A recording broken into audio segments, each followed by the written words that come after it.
Thanks, Arya. And thank you very much to all of our speakers and panelists and everyone who's participated in these discussions. It's been a really fantastic workshop so far. So our thanks.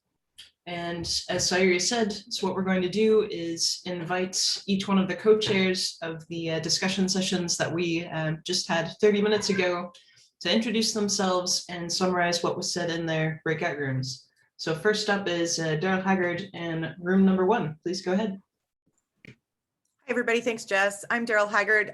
Many of you who were here on day 1 have already met me. I'm a professor at McGill University. I do supermassive black hole research.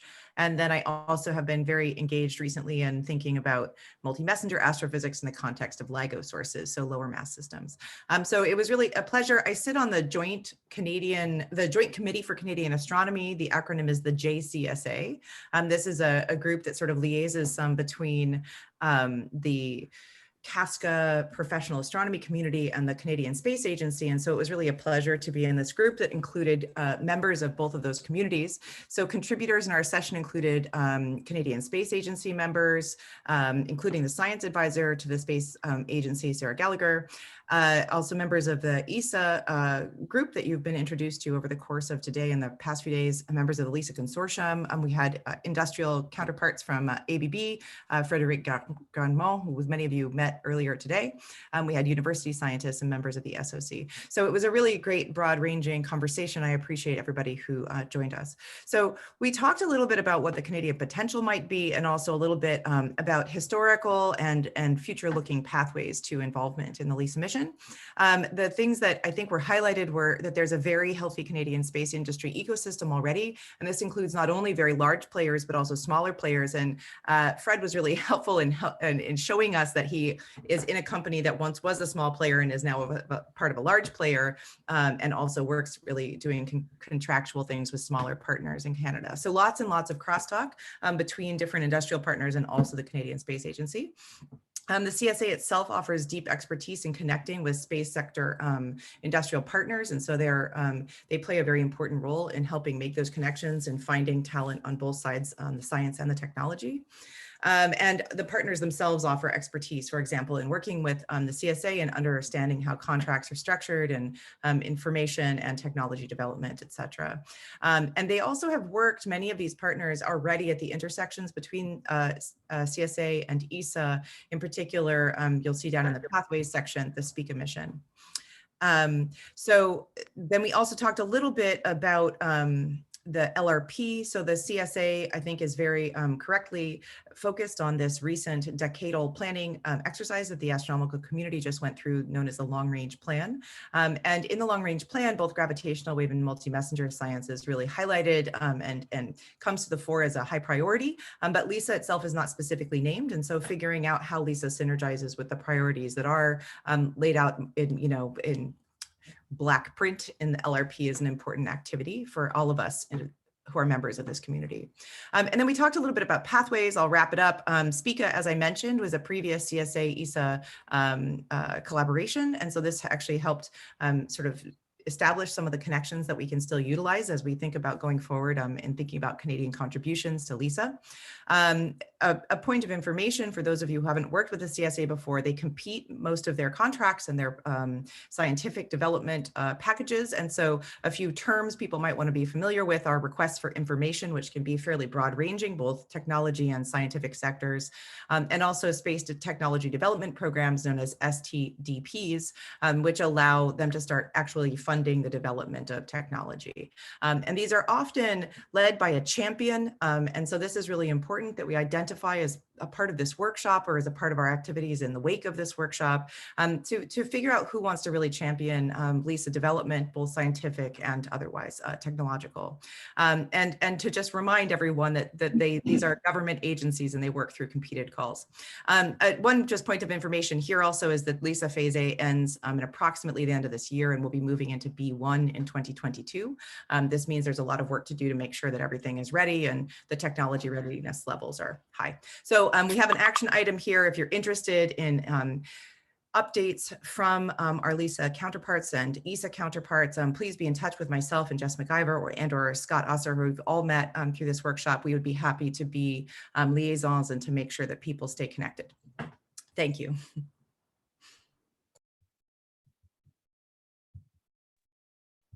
All right, hi. Yeah, I'll report on breakout room 2.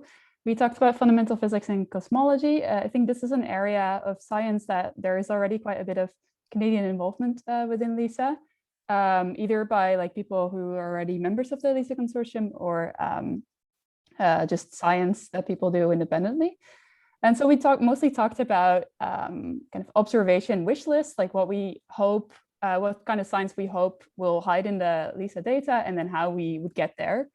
And the working group chairs that were in attendance were Robert Caldwell, Nico Younes, and Philip Jetzer. And we talked about the observations that would be kind of desirable within the first few years of LISA data. And from the cosmology side, of course, Robert already mentioned it in his talk on Tuesday, that it would be beautiful if there would be a stochastic background, and in particular a stochastic background from the early universe. And if we could measure something like that, of course, that'd be groundbreaking, and it would be the first direct detection of something, of a signal from the first second of our universe. But a more sure science goal includes like standard sirens, and Philip brought up that it also includes kind of EM counterparts. And from the fundamental physics side, well, we said that there could only be 3 wishes, and so there's exactly 3. And one that is like, that's kind of something that we understand fairly well already is low mass multi-band inspirals. So what that means is just the type of like binary inspirals that LIGO and Virgo ground-based interferometry experiments can also detect. But of course, already start within the LISA, in the LISA frequency window. Then what would be very interesting and nice is if an extreme mass ratio inspiral or an intermediate mass ratio inspiral could be detected. So that's when like a very large, a supermassive black hole or an intermediate mass black hole and a smaller mass black hole inspiral, or for example, a neutron star. Because if this is well understood and if this is detected, that would tell us a lot more about black holes and the space-time around black holes, and we could detect the Kerr-metric and for example hopefully already like characterize like the success of GR. And a surprise would be very interesting. So we then also talked about the types of understanding that we need to develop as a community to be able to actually, dig out these signals in the data, and various like things still, need to kind of be developed. Although there's been like a lot of impressive progress over the last few years and decades, and so this kind of probably not exhaustive list includes many opportunities to get involved as well. So there's things like waveform modeling for mass ratio inspirals. There's still features in the second order calculation of the cell force that need to be understood. Actually modeling like deviations of, in modified gravity from GR, like in sort of distinguishing the appropriate kind of observable basis. How to actually detect like surprise elements, like if there's no waveform modeling and there's no templates, that's of course a big challenge. This is something that the LIGO Virgo collaboration also has strategies for, but for LISA it might be an even more challenging goal. If you're interested in stochastic backgrounds, you need to characterize foregrounds very well to actually dig out these backgrounds. Things like gravitational wave lensing and memory effects need to be understood very well. And there's various theoretical developments that need to be improved, modeling sources, in particular in early universe physics. And so in the last few minutes, we also talked a little bit about particular models, and we talked about like, kind of experimental strategy inputs. And most importantly is, of course, actually trying to coordinate with like, telescopes to detect electromagnetic counterparts. But if, there is a good science reason that like, the LISA experiments should stay on like longer than perhaps is planned, that's maybe also a type opportunity that needs to, like be communicated. So yeah, it was a very interesting discussion, and I think there's quite a lot of science to get on with in this working group, these working groups.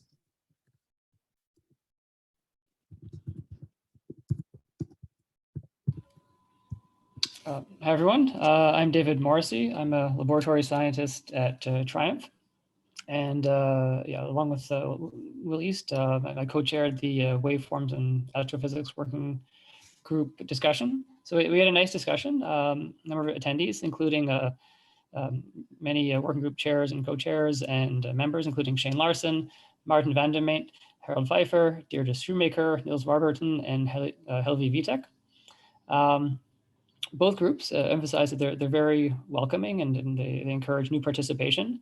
You can get in touch with the chairs at these email address, and you can sign up to the mailing list to connect with the working group meetings.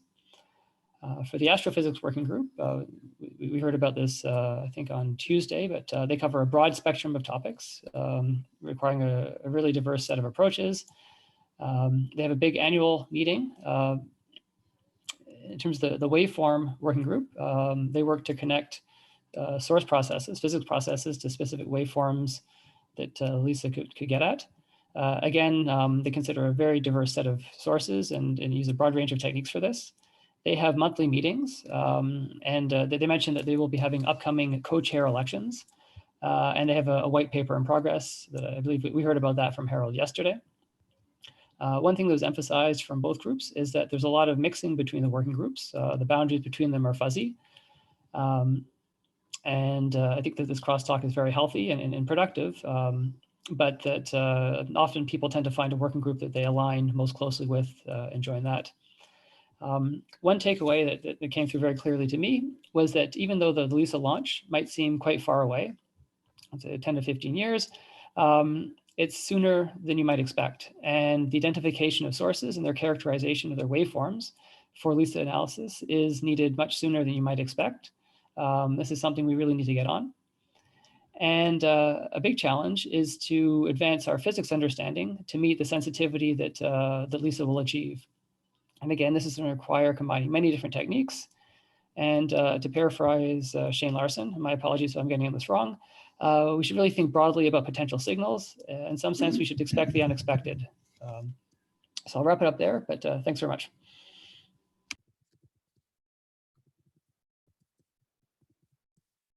Hello, so I'm Huang Yang, and I'm a theoretical astrophysicist based on well, in Perimeter Institute and University of Guelph. So I sit in this data challenge and simulation working group. So we had 9 attendees, including working group chairs Mikhail Vanisnary and Star Sparrow and Spider Shar. So we had many discussions. The first topic we discussed is about what are the hardest data analysis issues. I think Mikhail mentioned one of the issues is the global fitting, because we have so many sources appearing at the same time. And apparently people are making progress for galactic binary systems, but if you consider their law sources, if you try to subtract the law sources, that may introduce bias. The second issue is associated with memories. So we don't yet have very accurate memory waveforms, and the waveform computation is not fast enough. And also, unlike LIGO, for LISA, we don't have these so-called signal-free time periods. And the noise background may be time-dependent, they may shift in time. So we also discussed about the interferometer simulation issues. Apparently, some of the largest issues associated with glitches and gaps. And right now, it seems the best way of characterizing the glitches and gaps are using the data from LISA Pathfinder. And about this instrument calibration, we can use known astrophysical sources for calibration. And I think Sweater mentioned that for example, for these TDI observables, we need to achieve well, very high, like 5% accuracy for many observables. And this coupling coefficient may also drift in time. So it's highly non-trivial. And there is also a question about what can we do about visa data in terms of model selection. I think there is, well, I think Mikhaili mentioned that we can use data to do model comparison, for example, for these black hole population models, and we can use data to test the prediction of general relativity. And later on, we discuss about the possibility of reducing the galactic foreground in the data. And I think Stars mentioned that where it's possible to resolve 10 to 20,000 thousands of bright sources, but at the end, at each frequency bin, we're likely to have multiple sources, so the foreground is inevitable. And for new people to join, get started, and I think Stars mentioned that it's important to understand, to get to know and understand the most interesting sources. And apparently there are tutorials available, and which will teach you how to read the data and computing the likelihood. And there is also weekly telecons available. And finally, there is this question about what's the benefit of extending the mission duration. So a short answer will be the signal to noise ratio grows with time. So maybe at the first year, you will be able to localize the source, but then after that, as you accumulate the signal to noise ratio, that will help you to do better parameter estimation. Yeah, I think that's it.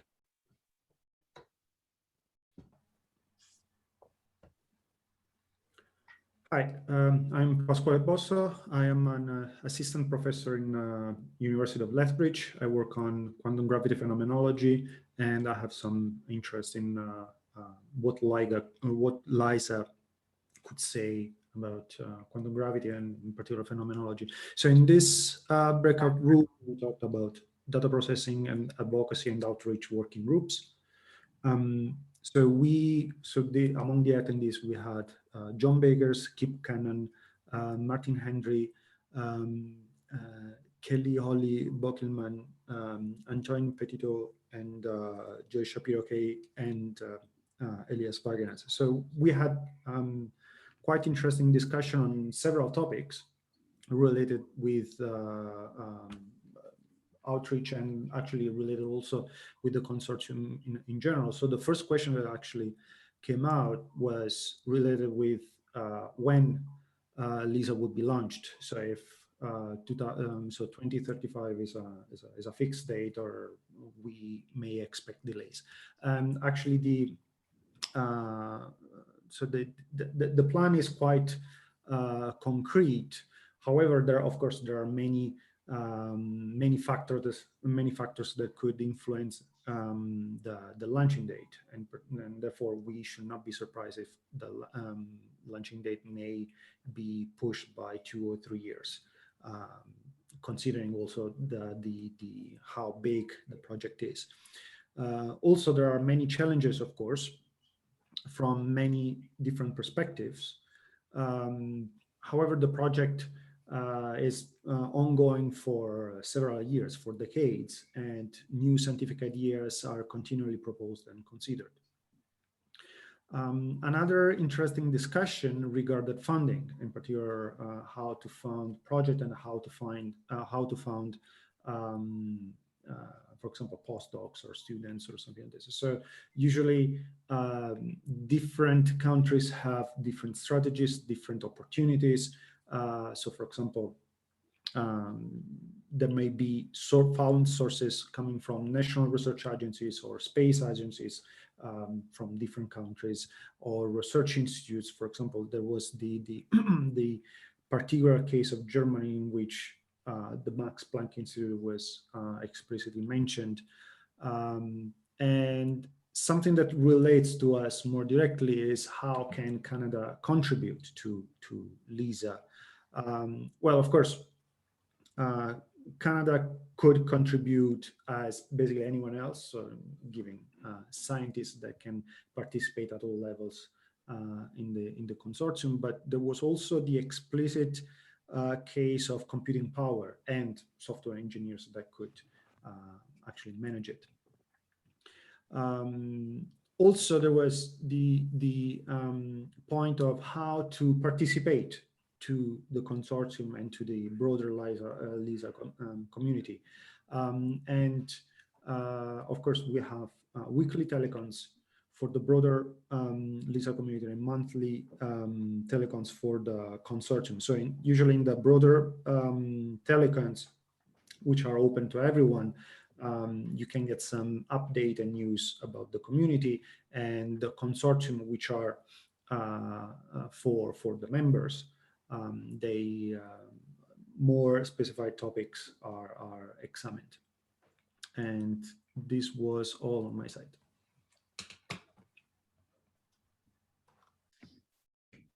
Thank you very much to all of our co-chairs. So we should have a few extra minutes for questions for any of our contributors. But before we do that, we'd like to discuss LISA Canada moving forward from this workshop. So as we mentioned, so the organizing committee does intend to compile and also circulate a summary report. So to inform this, we are planning to circulate a survey. So please do keep an eye out for that. Anything you can tell us about your experience, what you're excited about, and what you'd like to see moving forward would be very helpful feedback. Please also don't hesitate to reach out to any of the organizers if you're interested in contributing. So this might be a bigger contribution, text, or maybe even figures, or even something small if you just have a bullet point about something you'd like to see included in the report. Please don't hesitate. So you can find a list of the workshop organizers on the front page of the website. So we also have the LISA Canada Slack workspace. So that might be a hub for where to find someone you're interested in getting connected with. So that's another resource. So with that, thank you again very, very much to all of our speakers, our panelists, our contributors. This is a very valuable workshop for us. So we still do have 5 minutes left. So if anyone has anything else they'd like to ask, any other questions, comments, they are very welcome now. I see a question in the chat. Is it possible to create a list of participants with their contact info and their specific interests? Well, that's certainly something that we could ask if people would be willing to be listed in the survey. I think that's a good action item.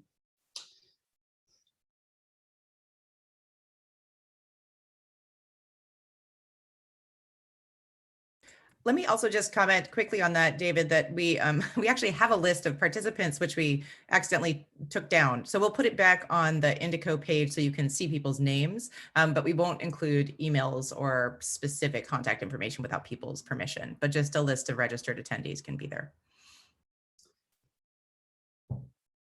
Yes, thank you, Daryl.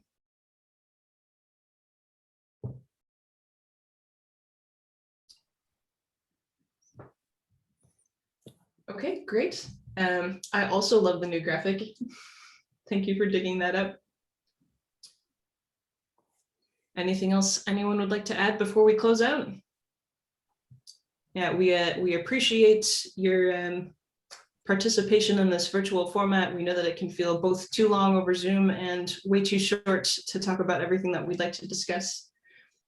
So yes, we hope to hear from you via Slack or by any means that you'd like to get in touch. Jess, I'm sure I speak for everyone when I say thank you very much to you and the rest of the team for organizing this. At least I enjoyed it very much, and I'm sure everybody did. So thanks a lot. Yeah, thank you for joining. Thank you, everybody. It's been a real pleasure, especially all of our speakers and panelists and contributors. Thank you so much. Yeah, thanks everyone. And as Jess and others mentioned, please feel free to get in touch with the organizers or the LISA Consortium leadership if you'd like to participate in this very important scientific endeavor. So thanks everyone. Thank you so much. Thank you.